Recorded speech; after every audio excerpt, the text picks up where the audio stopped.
Boa noite a você que nos acompanha aqui pelo canal Esporte no Ar. Hoje vamos falar de um assunto, olha, um assunto difícil, um assunto chato, um assunto que ninguém queria lembrar. Mas hoje nós estamos aqui no dia 8 de julho de 2024, mas nós vamos recordar um acontecimento que ocorreu no dia 8 de julho de 2014. Eu vou até colocar aqui porque de jeito, vou colocar na legenda, porque você já. Quem lembra de data assim, gosta de estatística, vai lembrar do que eu estou falando, né? Há 10 anos atrás, o Brasil passava pelo maior vexame de sua história no futebol. Era derrotado em casa, né? Jogando no Mineirão, na semifinal da Copa do Mundo, aqui no Brasil em 2014, aquele fatídico 7-1 para a Alemanha. Lá vem ele de novo, né? Vocês lembram disso?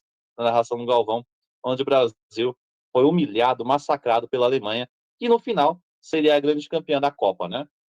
Então hoje a gente vai recordar, né, esse dia triste para nós brasileiros, para o povo que gosta da seleção também. É um dia que ficou manchado mesmo. Ó. Muita gente deixou de torcer para a seleção brasileira, inclusive eu já tive alguns relatos de pessoas que não quiseram mais saber. Aquela derrota na Copa de 50 para o Uruguai ficou esquecida, porque o 7-1 totalmente, né? Ele tomou conta ali do noticiário, o mundo inteiro. Foi a maior goleada que o Brasil sofreu na sua história, né, como seleção brasileira. E a gente vai falar um pouco desse momento, onde a gente estava no dia, onde estava assistindo, curiosidades. E também vamos falar do atual momento da seleção brasileira, né? O Brasil que está disputando aí a Copa América, vai ter alguns amistosos ainda, logo logo tem eliminatórias. O Brasil não está muito bem colocado, inclusive, nas eliminatórias, mas agora com o Dorival a gente tem um ânimo melhor para que a seleção possa seguir bem em frente. Então vamos falar um pouco daquele momento, do atual momento da seleção brasileira e também desse meio tempo, né? Quem foram os técnicos depois do 7-1. Mas antes de começar, eu queria saudar aqui o meu parceiro, né, que está participando com a gente hoje aqui, grande Caio Bezerra, jornalista, que também está no YouTube aqui, ó, vou colocar o nome do canal dele, ó. Sigam lá, viu, gente? Sigam lá, que o canal é bacana, participei também algumas vezes. Então, o meu convidado de hoje aqui, o nosso convidado no canal Esporte no Ar, é o grande meu amigo, meu irmão Caio Bezerra. Boa noite. Fabinho, que moral, hein? Obrigado aí pela grande apresentação. E é isso, se inscrevam no RCid, estamos chegando em 2.600 inscritos, se inscrevam aqui no Escreva, gente. Esporte no Ar também, que é importante, ajuda bastante a gente. E vamos falar desse assunto aí, o Fabinho, que para mim é triste. Eu gosto de futebol, gosto muito da seleção. É um dia que eu lembro perfeitamente o que eu estava fazendo, o que eu fiz antes do jogo. Então é um dia ali que marcou bastante, infelizmente, negativamente, né? Copa do Mundo no Brasil, todo mundo naquela animação, naquela alegria. Mas esse dia 8 de julho, aí 10 anos atrás, foi um dia realmente muito triste para quem gosta de futebol. Realmente, Caio, você disse tudo, né? Foi uma vergonha mesmo. Eu vou até contar uma história aqui rapidinho para a gente começar nesse assunto do que a gente estava fazendo naquele fatídico dia 8 de julho de 2014, semifinal de Copa do Mundo. Brasil de um lado e Alemanha do outro. Lembrando, né, que naquele dia o Neymar não estava, né, o Neymar sofreu uma falta no jogo anterior contra a Colômbia, né, uma falta cometida descaradamente, né, faltosa ali pelo Zúñiga, e aí o Neymar acabou ficando fora da Copa do Mundo. Nesse jogo entrou o Bernard, né, o Alegria nas pernas. Mas mesmo assim, mesmo com alegria ou sem alegria, o Brasil não viu a cor da bola e levou uma traulitada de 7-1, gente. É impressionante. Até hoje eu não acredito que aconteceu aquele jogo da forma que foi. Você perdeu uma coisa, né, Caio? Mas você ser humilhado do jeito que foi vergonhoso. Então é algo que vai estar nos livros de história no futuro. É algo que ninguém vai esquecer, infelizmente. A gente queria esquecer, mas é impossível. Você sempre vai lembrar. Quando tem Brasil e Alemanha que teve esse jogo do 7-1, sendo a maior goleada de uma semifinal de Copas do Mundo e ainda a maior goleada da história que a seleção brasileira sofreu, né? Então é algo que infelizmente vai ser difícil, né? As próximas gerações também vão aprender isso, vai ser difícil esquecer. Mas eu queria contar uma história que nesse dia eu estava aqui em casa, né? Assistindo o jogo, tava eu, acho que meu pai, minha mãe, meu irmão não tava trabalhando, e tava um amigo meu, Fabrício. E a gente tava assistindo um jogo normal, né? Como a gente já tinha assistido as quartas de final e tava assistindo a semi. Com aquela expectativa, né? O Brasil vinha bem, se classificou na Bacia das Almas contra o Chile nas oitavas de final, né, nos pênaltis.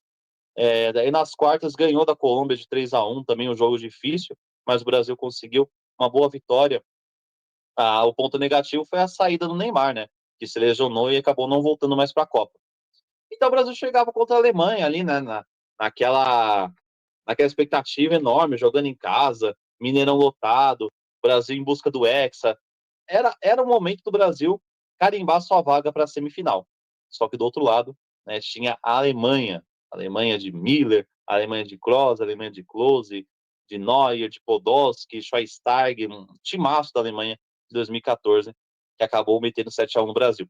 E aí tá, a gente tava assistindo o jogo, aí saiu o primeiro gol. Na verdade, o primeiro lance do jogo foi o lance do Marcelo, né? Não sei se o pessoal lembra, mas foi o Marcelo que chutou pro gol.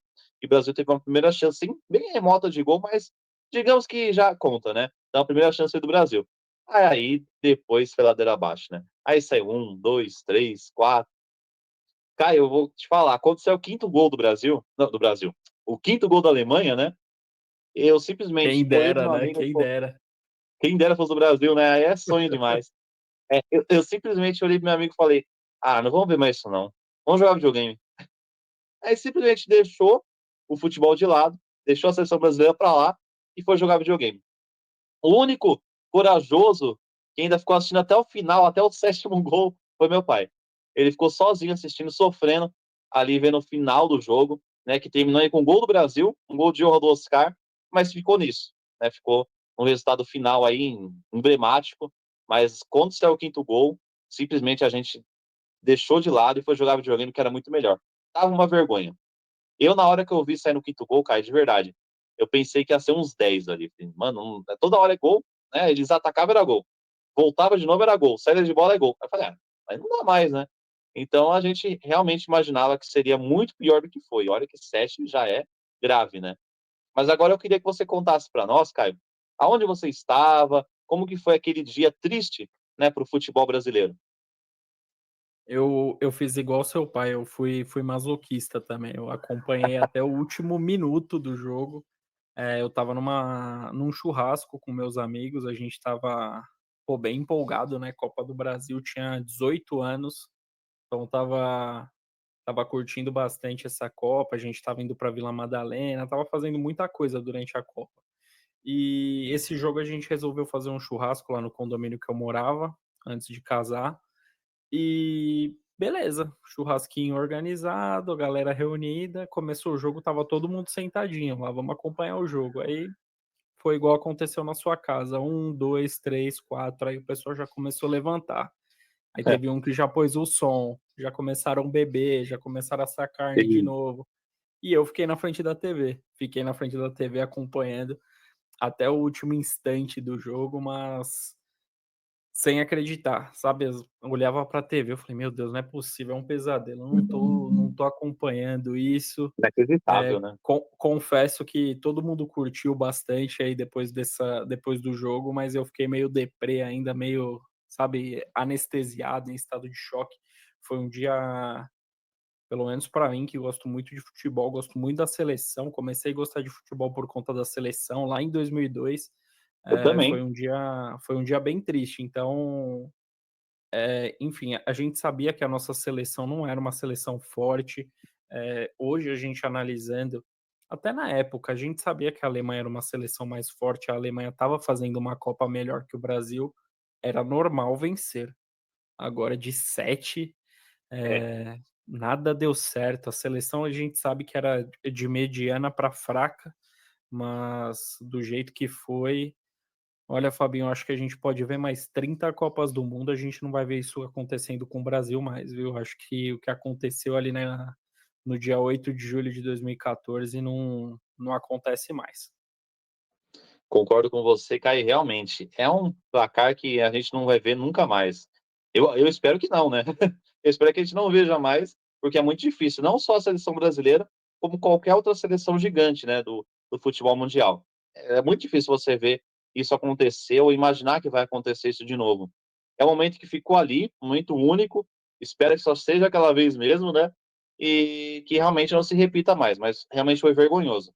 Muita gente falava antes da Copa de 2014, que o maior vexame da seleção brasileira havia sido a derrota na final do Maracanã, no Maracanaço, né? Em 1950, em que o Brasil também perdeu uma Copa jogando em casa. Só que aquele momento era muito diferente, né? Porque em 50, o Brasil não tinha ganhado nenhuma Copa do Mundo, né? Ele vinha de maus resultados na Copa de 54, onde perdeu para a Hungria de Puskás. 38 e 34 também acabou perdendo a Copa do Mundo. Na Copa de 38 não teve Copa, né, por conta da guerra, mas o Brasil não vinha assim de resultados importantes em Copas do Mundo. Ainda estava uma seleção em construção, né? Praticamente na década de 30 era mais amador do que profissional. Mas em 50, o Brasil tinha uma grande seleção brasileira, né? Composta aí por grandes jogadores do futebol carioca e alguns jogadores também do futebol paulista.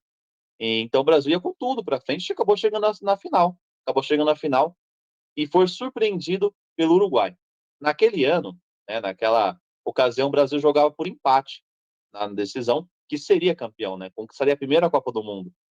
Mas, infelizmente, né, o gol de Gigi ali colocou tudo por água abaixo e o Brasil acabou perdendo a Copa do Mundo no Maracanã diante de 200 mil pessoas. Imagina, Caio, 200 mil pessoas no Maracanã, hein? Naquele tempo podia, né?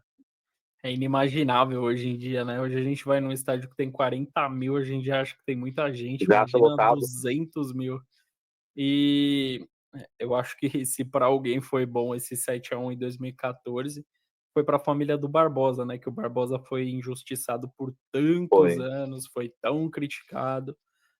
Ele pode ter errado na final, mas enfim, faltou fazer gol do outro lado também. Nunca o erro é de um cara só e eu acho que minimizou bastante a culpa dele. Em 2014 ele já não estava mais entre nós, porém eh, a justiça foi feita. Eu acho que ele não estava entre nós. Deixa eu ver se eu não estou sendo injusto. Vou dar um Google aqui, Fabinho, mas vai falando Opa, aí. fica à vontade. Realmente, ele foi muito injustiçado na sua vida toda, sempre culpado, né, pela derrota. Mas se você analisar bem o lance ali friamente, teve também uma falha na zaga, na marcação, que deixou o Gigi livre, né? E ele fez o que quis, bateu ali no canto ali e fez o gol.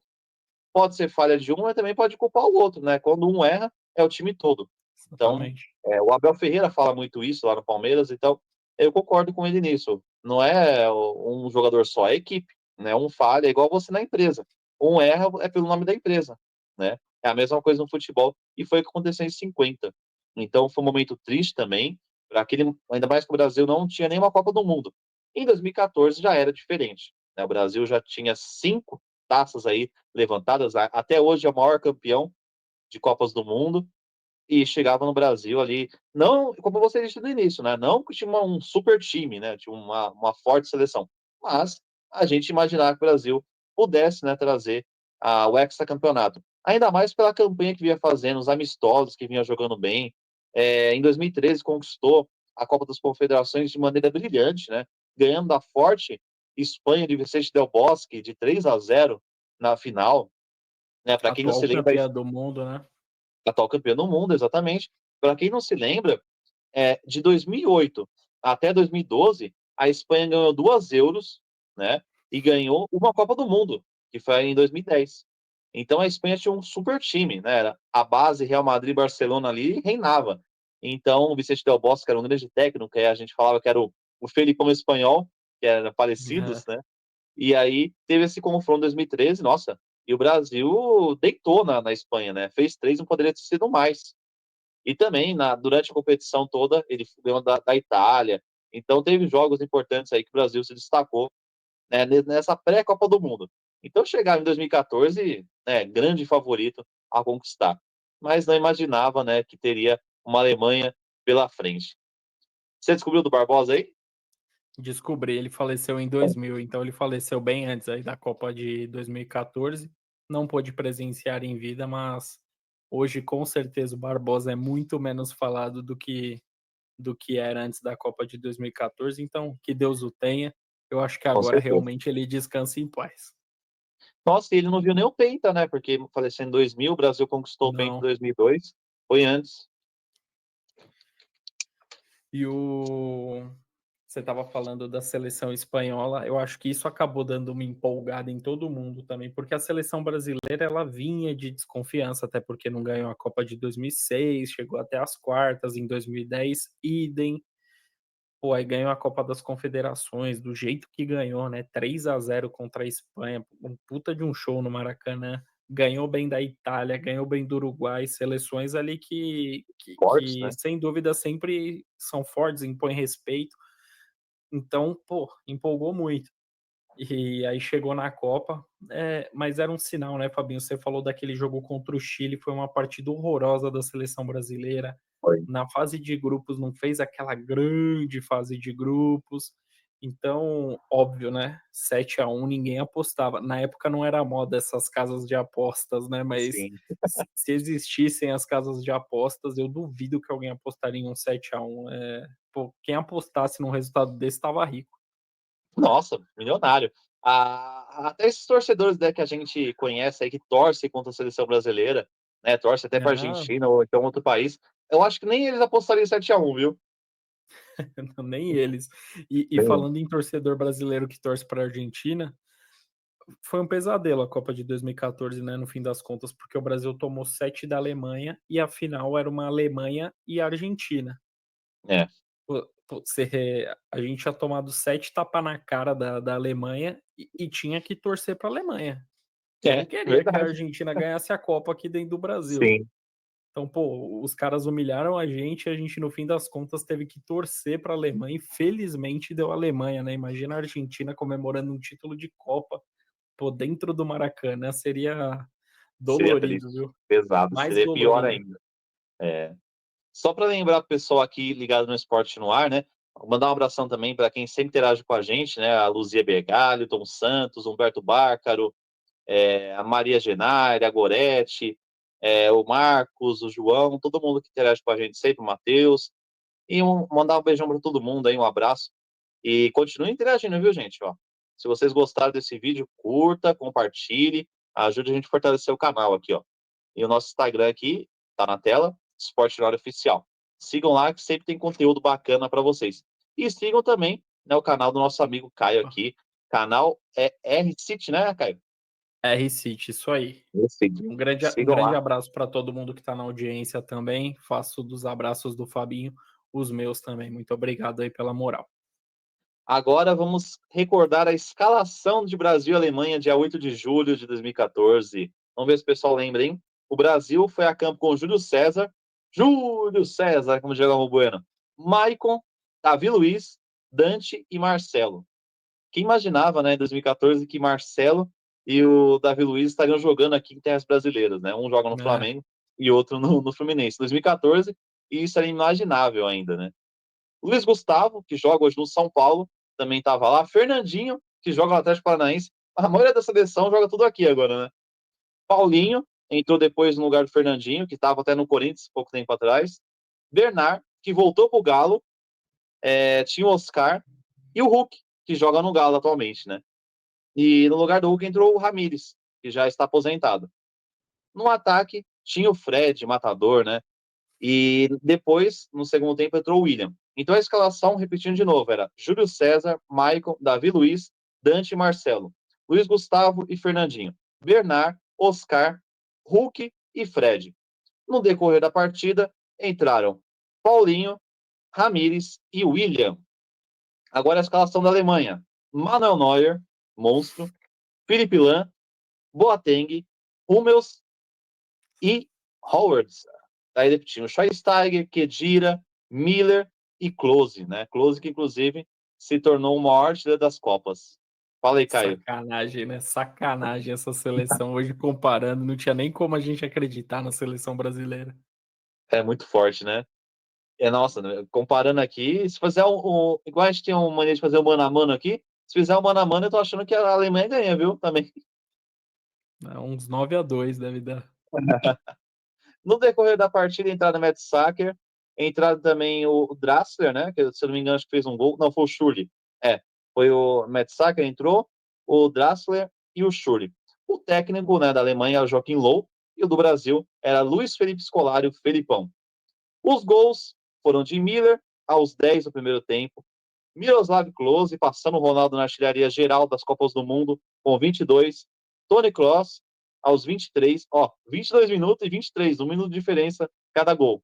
2 minutos depois, aos 25, saiu outro gol de Kroos. Kroos fez 2 gols nessa partida.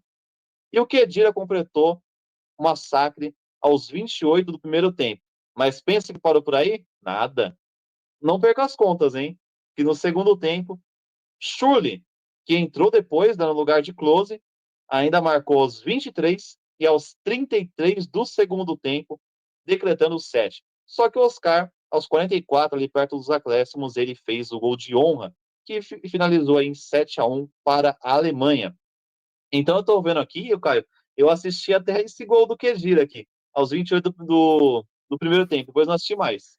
Depois Você nem apagou da minha viu. memória. Segundo tempo, você nem viu, né? Eu confesso que Nem vi. eu nunca mais vi um replay desse jogo. Nunca mais vi gol. Tentei deletar da minha memória, mas gol do Oscar, inclusive, que foi o gol mais inútil da história do futebol, né? Literalmente. Foi um gol que não serviu para nada, só para decretar um placar emblemático, né? Porque, fora isso, não serviu de nada. Depois desse jogo, o Brasil ainda disputou o terceiro e quarto lugar da Copa, lembra? Contra a Holanda. A Holanda que havia eliminado o Brasil na Copa anterior, lá na África do Sul, em 2010. E o Brasil tomou outro sacode, né? 3-0 para a Holanda, né? Um jogo também vergonhoso, que, no final das contas, acabou decretando a demissão de Felipão da seleção. Né? Logo depois, ele saiu, né, ao término da Copa do Mundo, dia 14 de julho de 2014, o Felipão já não era mais treinador da seleção. Naquele momento, por tudo que aconteceu, o Caio, você achou certo o Felipão sair? Ou ainda você, assim, por tudo o que a gente já viu, tudo que ele representa, por ser o último campeão, você acredita que ele deveria ter continuado e feito um outro trabalho? Não, ele tinha que ir embora. Não era nem para ele ter chegado, né, Fabinho? Também Porque acho. na época, para quem não lembra, ele era treinador do Palmeiras, que foi rebaixado em 2013. 2012, aliás, desculpa. 2012. Isso. Ele era o treinador que praticamente rebaixou o Palmeiras, ele saiu para ir para a seleção, só que ele estava fazendo um trabalho péssimo no Palmeiras. Então, por meritocracia, ele não era para ser o treinador dessa seleção. Confesso que na época eu não lembro quem poderia ser, mas não era o Felipão o nome da vez, e ficou muito claro que realmente não era, estava ultrapassado, fez bons trabalhos depois, é verdade, mas até hoje ele deixa a desejar em muitas coisas, né, o futebol acabou evoluindo bastante, eu acho que o Felipão parou no tempo e contra os melhores treinadores do mundo, contra as melhores seleções do mundo, ele acabou sendo engolido contra a Alemanha. Faltou malandragem, principalmente na minha opinião, o Felipão é um cara que sempre soube armar boas defesas.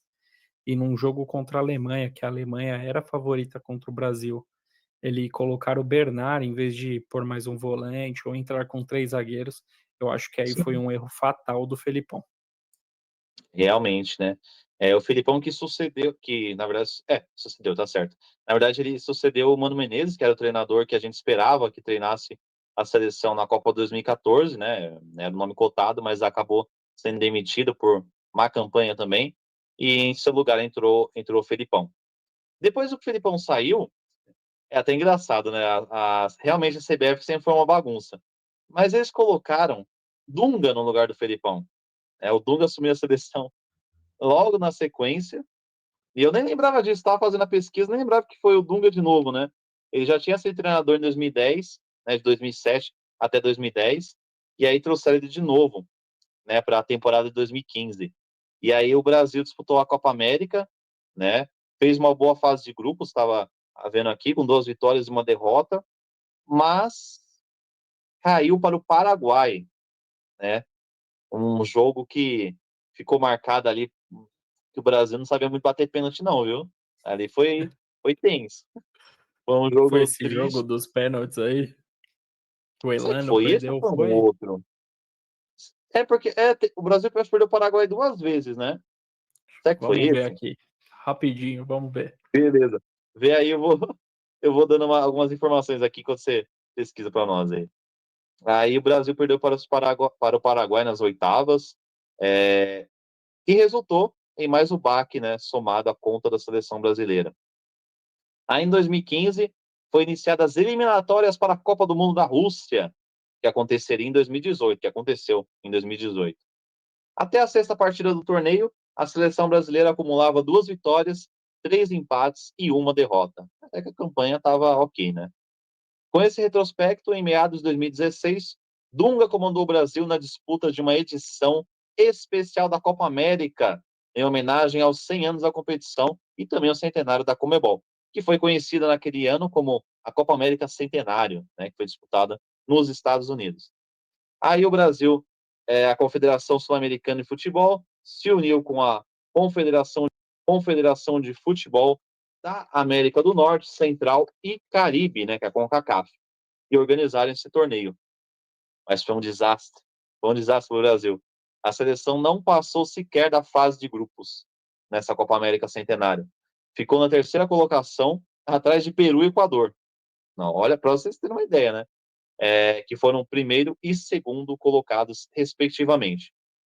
Somados ao mau desempenho nas eliminatórias e a saída precoce da Copa América Centenário, foi a gota d'água para a CBF e Dunga, em 2016, foi demitido 2 dias após a eliminação do país do campeonato. Então, Dunga ficou quase nem um ano direito aí e já acabou saindo da seleção.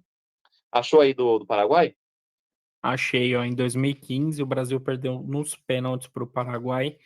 Douglas Costa e Everton Ribeiro perderam os pênaltis e o Paraguai venceu por 4-3.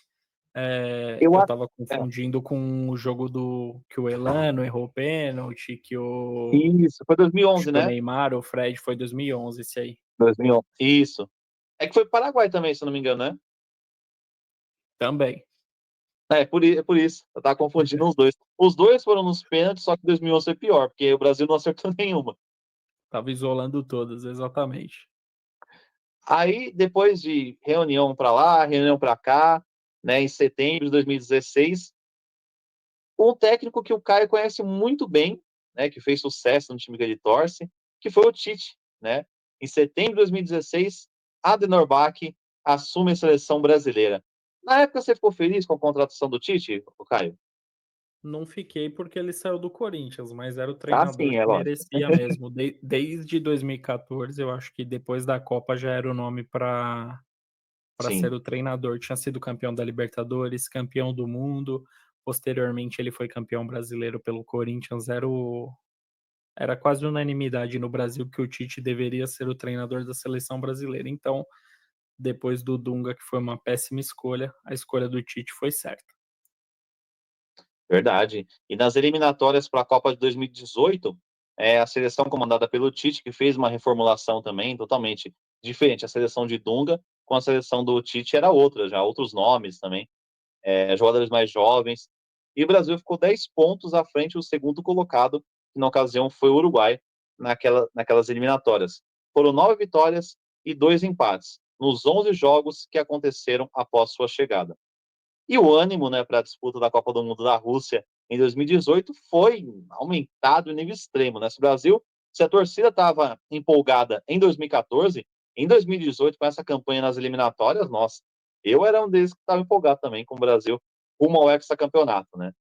Aí o Tite reformulou, convocou apenas 6 jogadores presentes no fatídico 7-1, né, para a disputa das eliminatórias, que eram Marcelo, Thiago Silva, Fernandinho, Paulinho, William e Neymar, que ficaram até a disputa do Mundial em 2018. Então, esses foram os únicos nomes que se manteram, né, daquele 7-1. O Neymar, nem tanto, porque ele não estava no jogo em si, né? Ele tinha sido lesionado, mas estava o Bernard no lugar, mas ele fez parte, né, daquela seleção de 2014. Como vocês sabem, o hexacampeonato não foi conquistado, né, Bucaio? Infelizmente, a gente parou nas quartas de final, perdendo para a Bélgica, né? Um time sensação daquela Copa do Mundo na Rússia. Né? O Brasil também não fez assim uma Copa de encher os olhos, mas a gente imaginava, né, que poderia ir mais longe, mas acabou parando na Bélgica. O Brasil sofreu para ganhar na fase de grupos também, na sequência, mas novamente mais uma triste, né? Mais uma triste notícia aí para os brasileiros que foi mais uma queda para um time europeu, né? Algo que acontece já desde 2006. E foi o pior desempenho, né, do Brasil, foi um empate, com um gol para cada lado diante da Suíça. Um jogo horroroso. Você lembra desse jogo, Caio? Foi. Na Lembro, lembro. estreia? Foi, Golaço do Felipe Coutinho, primeiro gol, foi mas mesmo. depois foi um jogo horroroso. Eu acho que aquele jogo foi o pior, porque contra a Bélgica, o Brasil até que jogou bem, né? Pelas chances ali. Principalmente no segundo tempo. Verdade, o Brasil teve muita chance, Courtois pegou até pensamento, pegou tudo ali. Só não pegou o chute do Renato Augusto, né? Que fez um gol ali. Ainda o Brasil teve a chance de empatar o jogo, até virar, mas infelizmente aquele dia era dos belgas, né? Renato E o Augusto Brasil não quase fez conseguiu. o segundo, inclusive, quase buscou o empate ali, chapou uma, a bola passou muito perto da trave. Enfim, não era para ser. É. Aí em 2019, né, passado aí o ano de Copa, o Brasil disputaria uma Copa América aqui no Brasil, né, que foi disputada a decisão no Maracanã. E a equipe do Tite derrotou o Peru, né, por 3-1 na decisão e conquistou. Foi 3-1? Foi. Acho que foi, deixa eu ver aqui, Foi peraí. 3-1, eu vejo aqui para você, vamos lá. Vamos ver. Da Copa América 2019. 3-1. 3-1. 3-1. Ó, a memória tá boa ainda. Gols de Cebolinha, Everton. Gabriel Jesus e Richarlison. O Pombo. E o Guerreiro fez o gol de honra do Peru. Paulo Guerreiro. Paulo Guerreiro. Eu fui num jogo dessa Copa América, inclusive foi Brasil e Peru, só que foi o jogo da primeira fase que foi na Arena Corinthians. O Brasil ganhou de 5-0 esse jogo. Eu Memória lembro, uma bem goleada. especial que eu tenho. Foi bem Que legal. legal. Bacana, uma experiência boa. Você fez parte, né, dessa campanha aí do Brasil.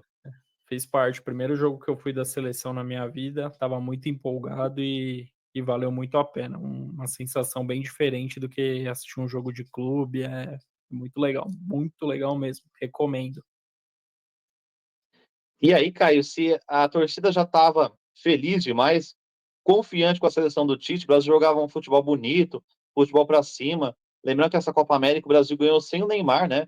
Tinha aquela mania de falar Neymar dependência, mas o protagonista foi Everton Cebolinha, jogando muito naquela competição. E aí o Brasil foi melhor ainda nas eliminatórias. Lembrando que o Brasil fez 45 pontos, uma campanha histórica, né, passando inclusive a pontuação da Argentina, que até então era a detentora da maior campanha de eliminatórias realizada em 2002, e o Brasil, 45 pontos, passou a Argentina. Na história dos pontos corridos, né, das eliminatórias. 14 vitórias, 3 empates e, novamente, nenhuma derrota nas eliminatórias para a Copa de 2022. A Argentina, na ocasião, em 2002, ela fez 43 pontos. Então, o Brasil fez 2 pontos a mais nessas eliminatórias para a Copa de 2022. E aí, chegou na Copa, né, recentemente, aí, nesse meio tempo, passou muita coisa, passou pandemia, passou momentos assim de turbulências, o futebol parou, mas a seleção brasileira disputou a Copa do Mundo no Catar, né? Em dezembro, foi diferente, porque a gente está acostumado no meio do ano, mas por conta do clima muito quente, passou quase perto do Natal, né? A Copa do Mundo 2022, recente ainda, né? 2 anos atrás, e o Brasil estava indo naquelas, indo bem, fez uma fase de grupos assim, até que boa, né? Apesar de perder para Camarões no terceiro jogo com o time reserva, o Brasil até que estava indo bem, mas depois de golear a Coreia, chegou nas quartas de final.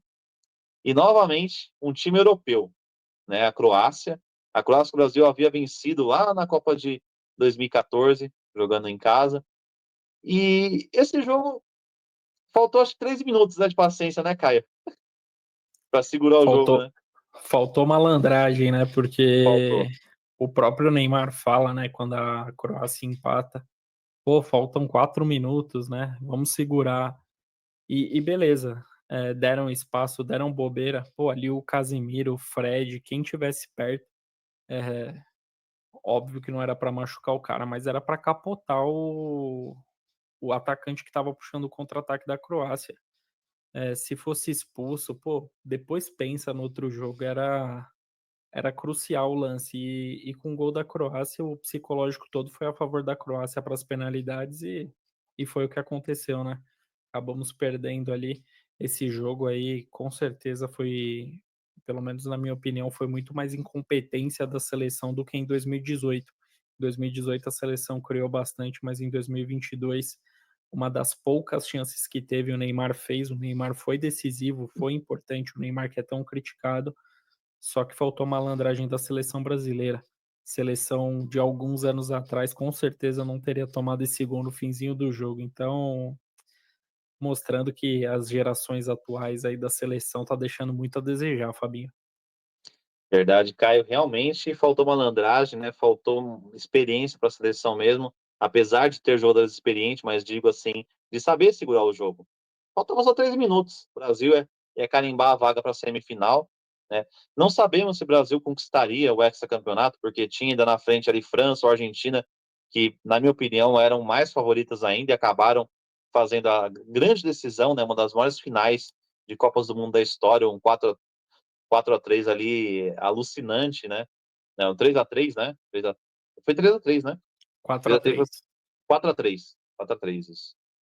Um O, jogo surreal. Se o Brasil passasse da Croácia, seria Brasil e Argentina na semifinal da Copa. Pensou? Seria Só um isso, né? jogaço. Só isso. Jogaço.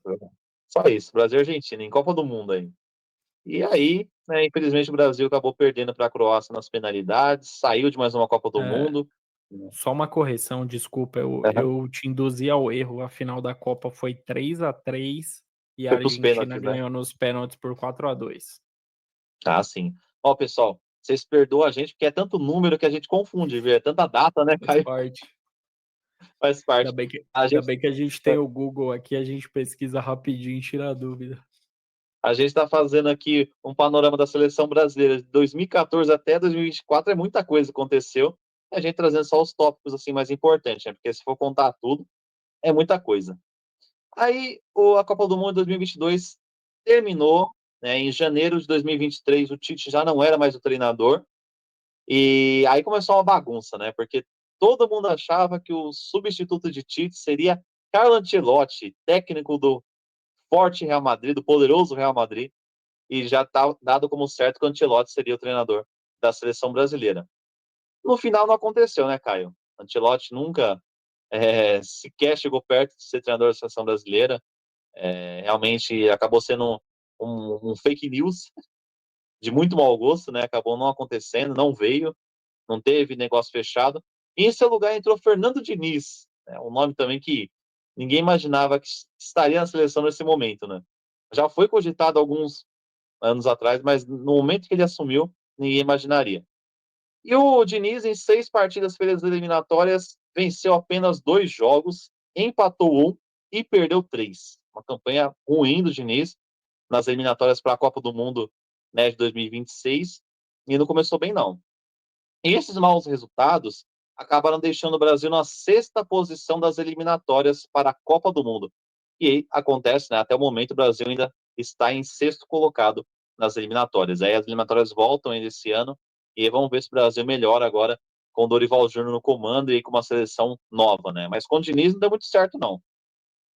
Aí com a saída de Diniz, chegou o Dorival Júnior, um nome que segue no comando da nossa seleção brasileira e a gente torce para que ele possa fazer um trabalho ainda melhor, né?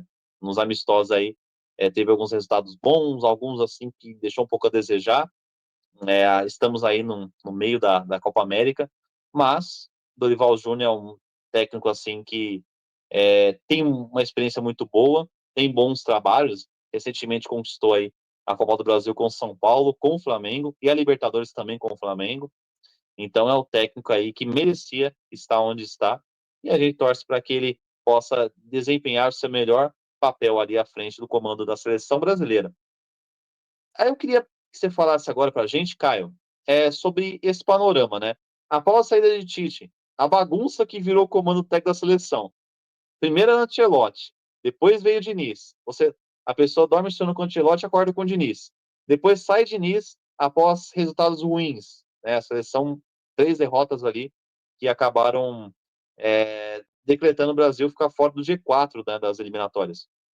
Mas aí, depois do Diniz, veio Dorival Júnior. Queria que você falasse a sua opinião pós saída de Tite até a chegada do Dorival. O que você, a sua análise, na verdade, né, sobre tudo o que aconteceu. Eu nunca acreditei que o Ancelotti assumiria a seleção brasileira. Para mim era nítido que era um blefe, uma tentativa ali meio que forçada da direção da CBF. O cara deixar para trás o melhor time do mundo, que está conquistando tudo, para vir para uma bagunça que é a CBF, infelizmente, nos últimos anos. Para mim era muito difícil de acreditar e de compreender, e realmente, no fim das contas, foi o que aconteceu. O Ancelotti tomou a melhor decisão que ele podia, porque vir para cá talvez seria um tiro na água para ele. Eh, a bagunça, a desorganização, por vários momentos é falado de corrupção na CBF, então ele está no melhor time do mundo, com a melhor administração, com a melhor organização, então ele tem que ficar por lá mesmo, ele estava certíssimo e para mim era muito claro que não aconteceria essa contratação. Assim como em 2014, né, depois da Copa, a seleção errou na escolha do treinador. O Fernando Diniz, eu não sou um expert em futebol, Fabinho, eu gosto muito de futebol, é o que eu mais vejo na minha vida desde que eu me entendo por gente. Só que o Fernando Diniz é um bom treinador para time que ele comanda todo dia, que ele tá com os jogadores todo dia. Seleção brasileira são 4, 5 dias ali entre um amistoso e outro e cada um vai para o seu time. Ele não consegue ali implementar o jogo dele na seleção. Para mim, vai ser muito difícil. Acho que o Fernando Diniz ele vai ter que se moldar muito durante a carreira para ele ter a oportunidade e a competência de fazer um bom trabalho por alguma seleção. E aproveitando, também queria agradecer a participação do meu amigo Caio Bezerra, que se dispôs a participar do nosso canal aqui no Esporte no Ar. E novamente queria deixar aqui as redes do Caio, ó. Esse é o Instagram, né? Tá certinho, né? Perfeito, Caio exatamente. Bezerra. Então sigam o Caio lá, gente, ó. Sigam ele lá no Instagram e sigam também o canal R-City também, com conteúdos muito legais, com coletivas dos treinadores após o jogo, comentários, resenha. É muito bacana, vocês vão gostar, viu? Então sigam lá o canal R-City no Instagram e também no YouTube, canal R-City. Sigam, que é muito legal. E muito obrigado, viu, Caio, por participar com a gente, de falar desse momento triste, mas a conversa assim rendeu, foi descontraída. E eu espero que o pessoal que assista agora ou assista depois goste, né, dessa nossa singela homenagem a esse fatídico dia, mas também falando sobre o futuro da nossa seleção brasileira, que é muito importante. Valeu, Caião. Sem dúvida, a conversa foi muito mais animada do que o dia daquele jogo. Total. E o Tucci, ele falou sobre o feijão com arroz do Dorival e sobre ensinamentos, né, tomara eu acho que a seleção até hoje não aprendeu com o 7-1. Que aprenda nesse ciclo até 2026 para fazer uma grande Copa, quem sabe finalmente chegar no hexacampeonato. Fabinho, agradeço muito pela participação, pelo convite, tá? Um prazer estar aqui com você, resenhando, falando de futebol e estaremos em uma próxima, se Deus quiser. Muito obrigado, obrigado a todo mundo que acompanhou e até a próxima, gente. Um grande abraço. Valeu, Caio. Valeu a todos que acompanharam a gente, que vão acompanhar ainda aqui o nosso vídeo especial aqui dos 10 anos do 7-1, gente. 8 de julho de 2014. Hoje, 8 de julho de 2024, 10 anos. Há 10 anos atrás eu tinha mais cabelo, viu? Só para relembrar assim. A gente era mais jovem, né? O Caio tinha 18 anos, eu também tinha 18, então eram outras épocas também, a gente era mais jovem, mas a paixão pela seleção brasileira continua a mesma, né, Caio? Sem dúvida, não mudou não. Pelo menos da minha parte não mudou nem um pouquinho. Beleza? Quem fala aqui é o jornalista Marco Tucci. Como vocês estão bem?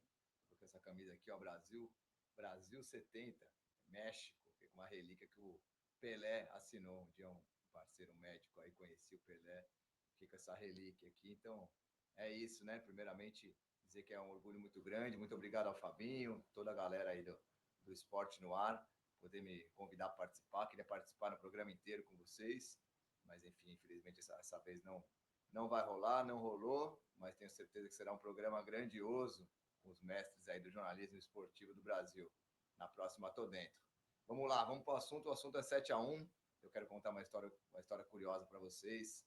Nessa época aí do 7-1, eu trabalhava como editor online no Diário de São Paulo, né, o antigo Diário Popular. E aí foi assim, né? Resolvi dar uma folga para o pessoal, né, uma folga um pouco maior, né? Deixa comigo e mais um ou dois caras, né? Puta merda, desculpe até o palavrão, mas o negócio foi complicado, né? Um dia marcante, épico, infelizmente inesquecível pelo lado negativo, né? Então, ficou eu e mais dois rapazes e uma menina ajudando também na criação, no marketing. E foi isso, né? Na verdade, eu precisava da equipe inteira fazer essa cobertura, porque foi um abalo geral na redação, aquela época de minuto a minuto também, então era um gol atrás do outro, um olhando para a cara do outro em choque. Foi uma cobertura bem confusa, né? Mas que trouxe grande aprendizado, né? Então, acho que são dias tristes no futebol que trazem também grandes aprendizados aos times, né? Aos torcedores, é isso, né? Um dia de vitória, um dia de derrota, e esse é o futebol e essa é a vida, né? Mas é isso aí, né? Acho que, infelizmente, o Brasil também, depois disso, não viveu grandes momentos, né? Eu que tenho 36 anos, então, assim, peguei grandes seleções, a de 94, de 2002. Sinto muita falta, viu? O Brasil refém de um jogador, seja Neymar, seja Vinícius Júnior. Era o conjunto, né, cara? Era as laterais, era Roberto Carlos, era Cafu, era o meio campo com o Rivaldo, Ronaldinho, aí já Romário na frente, enfim, Ronaldo Fenômeno, muitos craques, né? Que acho que hoje em dia o Brasil tá com muita mídia e pouco futebol, né? Então vamos torcer aí que esse feijão com arroz do Dorival dê um caldo maior, tá bom? E por dias melhores. Grande abraço para vocês. Valeu, ó. Por enquanto a Argentina tá na nossa frente, mas acredito que o Brasil tem potencial, né? Tem que fazer essa limpeza também em relação à CBF, tal. Tem muita coisa por, né? Além, né, das quatro linhas que acho que precisa evoluir. Mas vamos nessa. Valeu, um abraço do Marco aqui.